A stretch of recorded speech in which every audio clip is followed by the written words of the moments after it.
Keanu Reeves entered the elevator on the 47th floor. There was only an elderly woman with him, Margaret Harrison. The elevator stopped at the 23rd floor and never moved again. The first hour passed normally. In the second hour, the woman began to cry. By the fourth hour, she made a terrifying confession. "I'm a killer. 30 years ago, I killed a woman. I was drunk, I hit her, and I ran." Keanu's response would make everyone cry. The Millennium Tower in downtown Los Angeles was known for its luxurious offices and panoramic views. Keanu Reeves had just finished a meeting with his production company on the 47th floor. It was 4:17 p.m. on a Thursday afternoon when he pressed the elevator button to head down. The doors opened to reveal a single occupant, an elderly woman in her 70s, well-dressed but with trembling hands clutching her purse. She smiled nervously at him. "Going down?" Keanu asked politely. "Yes, please." "Ground floor," she replied in a shaky voice. Her name tag from a medical conference read, "Margaret Harrison, Volunteer Coordinator." Keanu stepped in. The doors closed, and the elevator began its descent. They stood in comfortable silence, the digital display counting down. 46, 45, 44. At the 23rd floor, the elevator lurched to a sudden stop. The lights flickered, then stabilized. They waited. Nothing happened. "Probably just a temporary glitch," Keanu said reassuringly, pressing the ground floor button again. Nothing. He tried the emergency button. A static-filled voice crackled through the speaker. "Emergency services. What's your situation?" "We're stuck in elevator 3, between floors 23 and 22, Keanu responded calmly. "We're aware of the situation. There's been a power grid failure affecting several buildings. Technicians are en route, but it may be a few hours. Are there any medical emergencies?" Margaret's breathing had quickened. "A few hours?" she whispered, her face paling. "No immediate medical emergency," Keanu replied to the speaker. "We'll be fine." The static faded out. They were alone. "I have claustrophobia," Margaret admitted, backing into the corner. "And my medication. I left it in my car." Keanu immediately moved to give her more space, sitting down on the opposite side of the elevator. "It's okay. We have plenty of air. These elevators are designed for situations like this. Tell me about yourself, Margaret. Sometimes talking helps." For the first hour, they made small talk. Margaret spoke about her volunteer work at the hospital, her garden, her cat named Whiskers. Keanu shared stories from movie sets, carefully choosing humorous ones to keep her distracted. She seemed to relax slightly, but as the second hour began, Margaret's composure started cracking. "I can't breathe," she gasped, clutching her chest. "You're having a panic attack," Keanu said gently, moving closer but not touching her. "Look at me. Breathe with me. In, hold, out. That's it." "I'm going to die in here," she sobbed. "Maybe I deserve it." "Nobody deserves to die in an elevator," Keanu said with a slight smile, trying to lighten the mood. "Trust me, I've filmed enough action scenes to know that's not how anyone should go." Margaret laughed through her tears, but then her expression darkened. "You don't understand. I've done something terrible, something unforgivable." "We all have regrets," Keanu said softly. "Not like mine." She was shaking now. "I've been running from it for 30 years. By the third hour, Margaret's panic had transformed into something else. A desperate need to confess. The confined space seemed to compress not just their bodies but their souls, forcing truths to the surface. "I used to drink," she said suddenly. "Every day, wine at lunch, cocktails at dinner, nightcaps that turned into morning drinks. My husband left me. My children stopped visiting, but I didn't stop." Keanu listened without judgment, his presence steady and calming. "November 15th, 1994, Margaret continued, her voice hollow. "I was coming home from another liquid lunch. It was raining. I was going too fast, too drunk to care. Then, there was a woman. She was crossing the street, carrying groceries. Margaret's whole body was trembling now. I hit her. The sound. God, the sound. Her body flew 20 feet, the groceries scattered everywhere. Milk cartons exploding on the asphalt, apples rolling into the gutter. Keanu remained silent, allowing her to continue. I stopped. For one moment, I stopped. I saw her lying there, not moving, blood mixing with the rain. And then, I drove away. I left her there to die. The confession hung in the air between them like a physical presence. Her name was Jennifer Martins, Margaret whispered. 32 years old, elementary school teacher, 2 kids. She died 3 days later in the hospital, never waking up from the coma. I know because I've followed the story. I've watched her children grow up from afar. They think it was a random hit and run. Nobody ever suspected the respectable Margaret Harrison. By the 4th hour, Margaret had told him everything. How she'd sold her car the next day, how she'd moved cities, how she'd quit drinking and devoted her life to volunteer work, trying to atone. But you can't atone for taking a life, she said. Every good deed I do, I think about those 2 kids growing up without their mother, the husband who never remarried, the parents who buried their daughter. Keanu had been quiet for a long time. When he finally spoke, his voice was gentle but firm. You're right. You can't undo what happened. Jennifer Martins is gone, and nothing will bring her back. Margaret flinched at his directness. But, Keanu continued, you're also wrong. You can atone. Not by erasing the past, but by choosing differently every day since. How many lives have you saved through your volunteer work? How many families have you helped? It doesn't matter. It does matter. Not because it erases your crime, but because it proves people can change. The woman who hit Jennifer Martins died 30 years ago. You killed her with your sobriety, your service, your conscience. The woman sitting here with me now is someone different. How can you say that? I'm a murderer. You were a drunk driver who caused a death. That's terrible, unforgivable to many. But you're also a woman who spent 30 years trying to save lives. Both things are true. By the 5th hour, Margaret had cried herself empty. She sat exhausted against the wall, occasionally looking at Keanu with bewilderment. Why aren't you angry? Why aren't you calling me a monster? Because I've known monsters, Keanu replied. Real monsters feel no remorse. They sleep peacefully.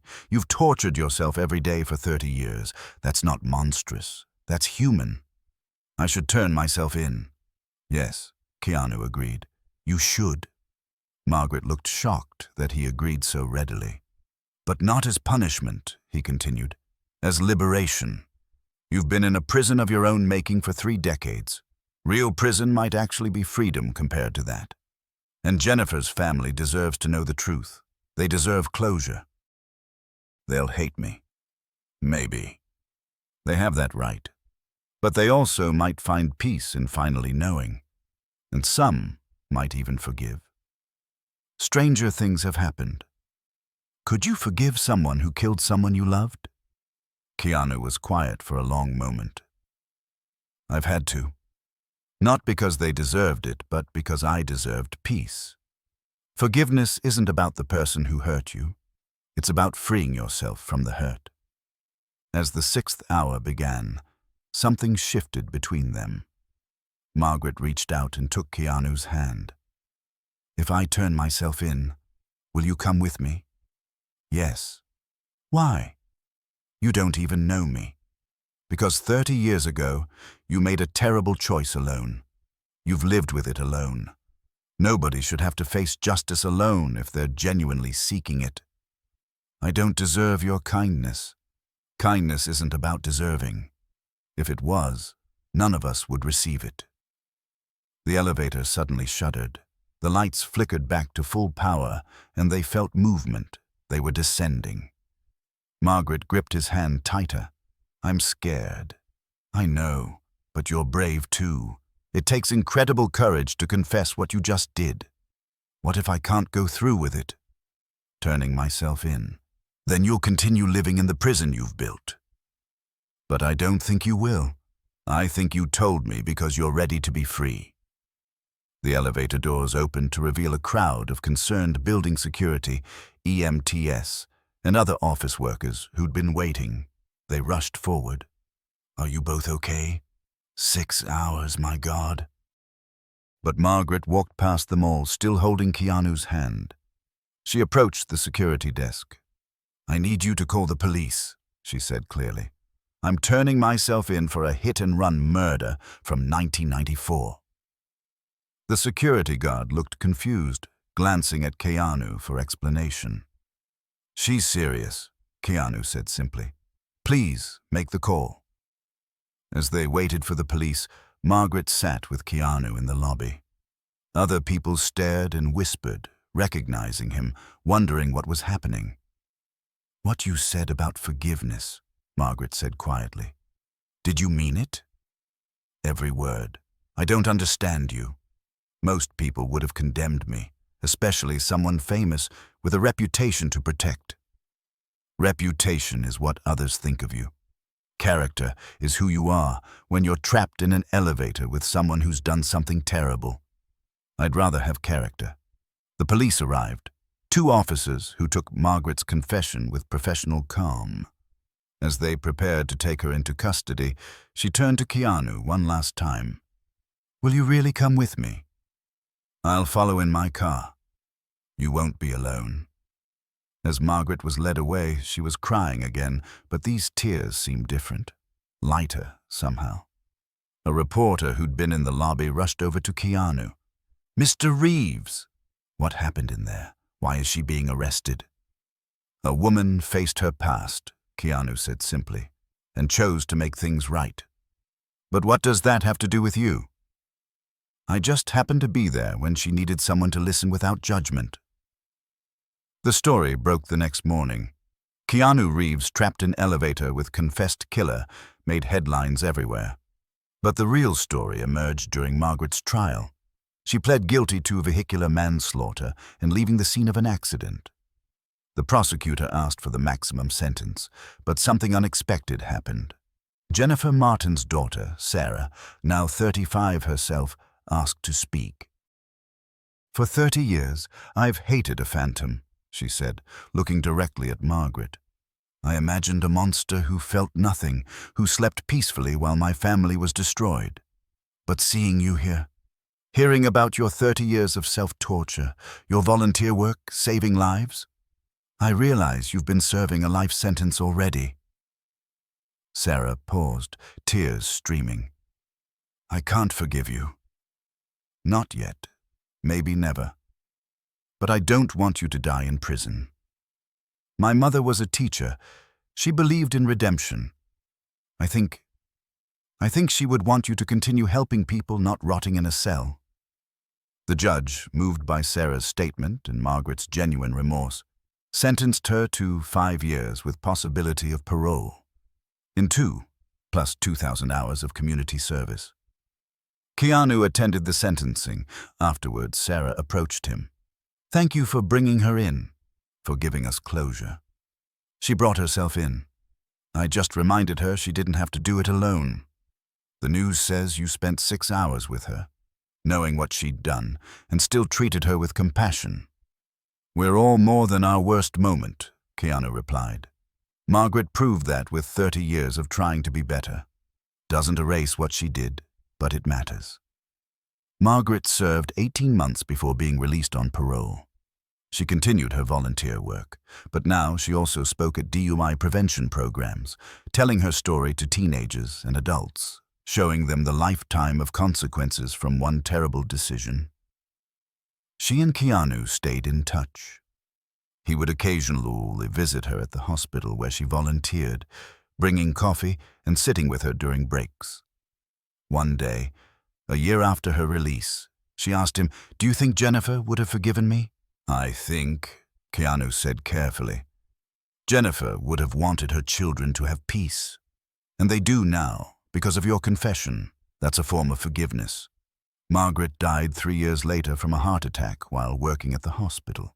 At her funeral, surprisingly, Sarah Martins attended. She wrote me letters from prison, Sarah told Keanu, who was also there. Every week, not asking for forgiveness, just telling me about my mother. Things she'd researched, the lives my mother had touched as a teacher, students she'd inspired who became doctors, artists, teachers themselves.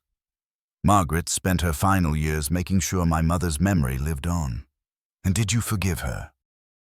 Sarah was quiet for a long moment. I forgave her the day she walked into that police station. It took courage I don't think I would have had. She could have taken that secret to her grave, but she chose truth instead. That's worth something. The elevator in the Millennium Tower was eventually replaced, but a small plaque was installed in the lobby. It simply read, "Sometimes we find redemption in the most unexpected places." Keanu never spoke publicly about the incident in detail, but when asked about it in an interview years later, he said, 6 hours in an elevator taught me that judgment is easy, but compassion is hard. That woman carried a terrible burden for 30 years. In those 6 hours, she taught me that redemption isn't about erasing the past. It's about choosing to be better despite it. We all deserve the chance to be more than our worst moment. The interviewer pressed, "But she killed someone." "Yes, and then she saved hundreds through her volunteer work." Both are true. Humans are complex. We're capable of terrible things and beautiful things, sometimes in the same lifetime. The question isn't whether someone deserves forgiveness. It's whether we're brave enough to offer it and whether they're brave enough to seek it. The interview went viral, sparking nationwide discussions about justice, redemption, and second chances. But the most powerful moment came years later when Sarah Martin's son, Jennifer's grandson, was arrested for drunk driving. No accident, no injuries, but he was intoxicated behind the wheel. At his hearing, a video was played. Margaret Harrison's final recorded speech at a DUI prevention program given just weeks before her death. "I killed someone's mother, someone's daughter, someone's teacher.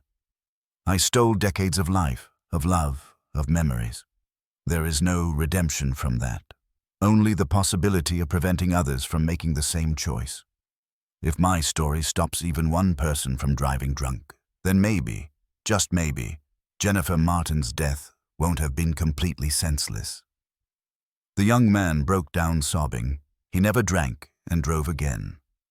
Sometimes redemption comes not from erasing the past, but from ensuring it never repeats.